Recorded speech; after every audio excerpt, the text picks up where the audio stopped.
Okay, so the first thing I noticed, the first thing that popped in my mind was self centered. The person who wrote this is a self centered ass person, and here's why.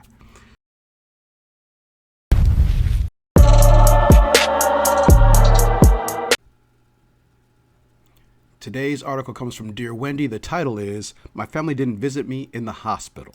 My family didn't visit me in the hospital. I'm a 44-year-old woman who is very family oriented. Pay attention to that. I was raised by a mother who became a widow at 39 and never remarried. I have two sisters, one who has three kids and whom I consider my best friend. The other is kind of a loner and I'm not so close to her. I fell in love late in life, 40. My husband is a good, hardworking man, but he's not family oriented and could not care less about his family. He does have two kids whom he loves very much. Recently, I had a medical procedure that I had mentioned to my family months before the scheduled date and time, but my mother dismissed it with a hurtful comment, and my sister, being so busy with her kids, forgot about it. It's in quotation marks. So the day before my medical procedure, I reminded them. They got very upset that I didn't remind them earlier, but I hadn't felt I needed to after I'd done so months ago before. I stayed in the hospital for 3 days, and while my husband was there every day, my family didn't visit or reach out enough to follow up with me. By the day I was discharged, I was mad, hurt, and sad. I was so hurt that neither my mother nor sister attempted to visit me, but instead made an effort to go to a funeral almost 2 hours away and then used the excuse that the rain didn't permit them to leave their house on the other days. I stopped answering my phone or text after the second day because I was in total shock that I was not important enough for them. I was hurt. I am still hurt. The day after my discharge, my mother came over to my house, and I might have been rude to her by saying, "What are you doing here? Oh, you remember you have a daughter?" That resulted in her leaving my house upset and telling the rest of my family I had kicked her out. It hurt me so bad that I cried for days, feeling like I was not important to the most important woman in my life. Since then, my relationship with my mother and sister have become very distant. I used to talk to my mom up to 3 times a day, 4 hours, and with my sister daily. Now I try to be the adult and call my mother, but I speak to her only for a few seconds as she appears to never be in the mood to talk to me. I did visit her and try to speak about my feelings, but she called me a drama queen. Now my mother thinks my husband doesn't like her, and she has used that as an excuse not to visit me. I am hurt and I know I might be overreacting, but I just can't stop thinking that if I would be there for them if they needed me. I needed my family, but I was nothing to them. Am I overreacting? Do I expect too much? I'm still very upset and sad. End note. Okay, so the first thing I noticed, the first thing that popped in my mind was self-centered. The person who wrote this is a self-centered ass person, and here's why. You had a medical procedure being done to your family, but didn't bother to notify them a couple days before and a few weeks before, nothing like that. You just felt that, well, since I mentioned to you 4 or 5 months ago, then I don't have to remind you now. People forget. Life goes on with people. People forget all the time. I forgot what I had to eat yesterday. And you want to tell somebody in your family, hey, I'm having a medical procedure done on this particular date and time, months before it's supposed to happen. Like they're supposed to just remember that.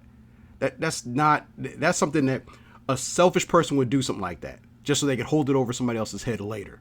They would. Another thing is, I'm thinking from this letter here that what you're having done isn't serious.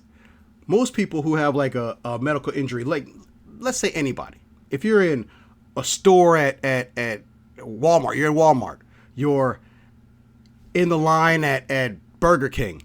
Most people will sit there, if they're having something serious happen, you can overhear them tell like they're having something serious happen. Man, I'm going to have a kidney removed.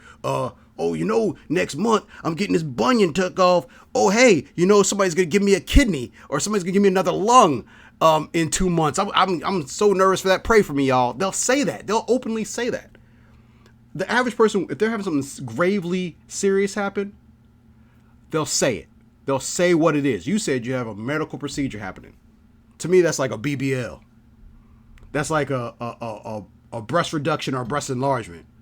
Or it's got to be something cosmetic. It's not something serious. Because if it was serious, you would say straight up, I told my family I'm having my arm removed. Then it's like, okay, that's something serious. They keep tabs on something like that. But if something like something crazy like I'm having a tummy tuck, anybody keeping track of that? Why? That shows me that you weren't serious about whatever it is you got going on. Then on top of that, you gave them basically a day. That's what you did. You were in the hospital for 3 days, a 3-day stay. You were in the hospital for 3 days, a 3-day stay. And in your letter, it says, after day 2, I stopped returning their calls and texts. And here's the thing, too. In your letter, it says, they didn't call enough for me. That pointed itself out to me as well. Like, okay, they didn't visit you in the hospital, but they said that the weather wasn't going to allow them to leave the house. It was too crazy. The weather was too crazy. They couldn't leave the house to come see you in the hospital. But they called and texted you. But in your own letter, it says they didn't call enough for me. So that means they reached out to you. You just didn't like the volume of calls you were getting. You expected to be called 5 times a day. You only called 3 times a day. That wasn't enough. And therefore, you cut them off after 2 days. Because you said after the second day. You're only in the hospital for 3 days. So, Miss Family Oriented. Keep in mind that, folks. Miss Family Oriented says, I waited a day and a half, maybe 2 days, before I stopped calling and returning texts because they didn't call me enough. How family oriented are you? You said, I talked to my mom for hours and my sister is my best friend and blah, blah, blah. You did all that and cut them off after 2 days of them not talking to you enough for you. Now, I know you mentioned that your husband was there all 3 days. Of course he would be. He's your husband. But also, I'm pretty sure that he was sitting there listening to you bitch about your family not coming to see you. So therefore he decided, well, I gotta be there. I'm not going to hear the end of it. I don't show up. Let me miss a day. She's cutting off her family after 2 days. Let me miss a day. Let me miss half hour. And then she's going to be not talking to me and she's going to give me the business because I wasn't there enough for her. So yeah, of course he's going to be there. Yeah. That makes sense that he's going to be there. That makes sense that he's going to be there day in and day out because he doesn't want to hear none of your mess. That's the other thing I thought of. Another thing. Keep in mind you're family oriented. It says there in your letter that mom came by the day after discharge to see how you were doing. You came at her with that slick ass comment. Oh, you remember you have a daughter? You and mom get into a little, I guess, a back and forward, and she leaves. She tells the family she kicked me out of the house. I believe that 100%. I believe that 100%. Because ain't no way you're going to sit there and pop off at the mouth like that and not tell her, get the hell out of my house. She ain't going to assume that. She's going to get that by your vibe. Your vibe says, I don't want you to be here. You said you were distant to her and you had a attitude with her. So, okay, I'll dip. Bye. So she left. And now you can barely talk to your mom. You can barely talk to your sisters. Everybody's kind of casting you off to the side. Here's the part that I found just insulting. Insulting to me as a reader. Insulting to the person you wrote it to originally. Insulting to your whole family. You said, I tried reaching out to them. I reached over to her because I was going to be an adult. You want to be an adult now. Were you an adult when you cut them off after 2 days of not talking to you? Were you an adult when you decided not to let them know a few days or maybe even a week out of your surgery that your procedure was going to go down? Were you being an adult then? Were you being an adult when you came up with that slick ass comment to your mama? Were you being an adult then? No, you weren't being an adult at all. You were sitting there cutting them off, not wanting to talk to them, keeping distance. Oh, they're basically dead to you because they didn't come see you in the hospital enough. They didn't call you enough. And now you're sitting there saying, I'm being the adult. No. Mom was being the adult by coming over to see how you were doing. They were being the adults by calling you to make sure you're okay. They couldn't make it because of the weather. So they reached out to you in other ways to make sure you were okay. Plus, they knew your husband was right there by your side. So they trusted him to make sure you were good. And you gave them all that business. But you're family oriented, though. Now things are distance between you and your sister and your mom now. You caused that. And then when you go over there to talk to your mom about it, she called you a drama queen. Let me stop this right here and let me address that situation. I don't have the greatest relationship with my mom. It could be better.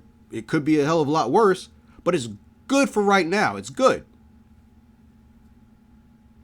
Nobody on this earth, nobody, not your sister, not your husband, not your best friends, nobody knows you like your mama. So when your mom says you're being a drama queen, chances are you're being a drama queen. I believe your mom 100%. 100%. Because keep in mind, you said yourself, I talked on the phone with my mom for hours. Okay. So she probably heard all the stuff you complain about, all the stuff that you concern about, all the stuff you cry about. And she's probably thinking, this is a bunch of nonsense. But she's your mom, so she's going to listen to you. So she's like, yeah, you're being a bit of a drama queen. Yeah. And your husband can't say that because he's your husband. He's not going to say that, but I bet he had his ass there at the hospital. Why? Because he knows my wife is a drama queen. She's going to ride my butt all day long if I don't show up at this hospital. So yeah, are you overreacting? Yes. Yes, you were. From Ruta to Tuta, you were overreacting. And you have a lot of work to do to get back on track with your family and them. Because they did the right thing. They reached out to you. They explained to you why they couldn't come. You made yourself Queen Sheba and said that everybody needs to stop what they're doing to come see about me. About a medical procedure that probably wasn't even that important anyway. It's probably some elective stuff. Now, I don't know. I don't know your personal life. It might have been a heavy procedure, but you didn't mention that, which made me lead down this road of thoughts that I'm thinking now. But I hope there's a follow-up. That's been today's episode. Thanks a lot, family, for sitting here with me and going through this. Am I overreacting? Am I the one that was overreacting in this letter? Or was she overreacting? Am I full of crap? You let me know. Once again, thanks for watching.